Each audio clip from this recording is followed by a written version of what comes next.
Learning to hire the right people for your organization or team takes training and experience, and honestly, you've got to get it wrong a few times to get it right. Let me give you a few tips for what to look at. Make sure you're clear about who it is you're looking for. Take a moment to write kind of a missing persons report of who you're looking for. What are the skills? What are the qualities? What are the attributes? What's the personality type? What am I really looking for in this role? When you get yourself clear and then they walk in the room for the interview, it'll be like, oh, yes, because you were clear about who you were looking for.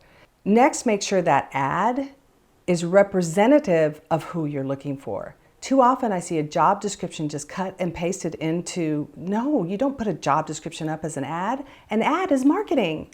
This is your chance to talk about your value proposition to the potential candidate. Write an ad and talk about what you do for the employee, and just include a small position summary and key responsibilities in the ad, and then tell them how to apply with you. Make that very clear. During the interview process, shut up. Don't talk.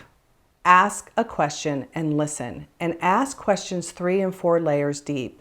You want to ask situational questions because past behavior is the best indicator of what you're going to see. Tell me about a time when you failed with a project. How did you handle that? Okay. What did you learn? Is there anything you do differently? You ask those 3 to 4 layer deep questions, situational questions, over and over again, and just write down the answer. Not what you think of their answer, what they actually said. I always have a second person in the room to do that for me. You want to go back later and look for patterns and trends around how this person deals with situations and how they learn. Next, know the right answer when you hear it. Too often we think we need the right question, but how do you know you have the right answer? What would the candidate that you're looking for say in terms of the answer to this question? So when you're looking at your interview questions, be clear about what you're actually listening for and whether or not you heard that. Pay attention to culture fit. When you know what your culture is, it's easy to then, you want to find someone who's going to fit well with the other employees on the team, right? You don't want it to be, so for my company, we're very growth and development oriented. One of the first things I'd say is, tell me about the last book you read, or tell me the last training you did, or, what's something you learned this year that you really enjoy, because they wouldn't be a fit in my company if they weren't into learning and growth and development, right? And then I think the last thing I want to say to you is, remember that retention actually starts with day 1. So don't have a hiring plan without an onboarding plan. How that employee, what they experience that first 10 days will usually determine whether or not they stay. And employees will often decide they're leaving even if they wait 6 to 9 months to do so in that first week.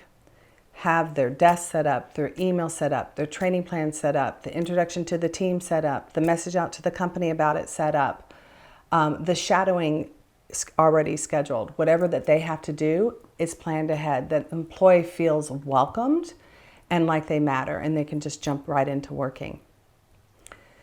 Don't get married, meaning wait 90 days. You are engaged to that employee. You're sleeping with that employee, but you have not fully committed to that employee. Make sure that you know what is the appropriate amount of time to really ask yourself, are they working out? And here's a good way to do that. The pay changes.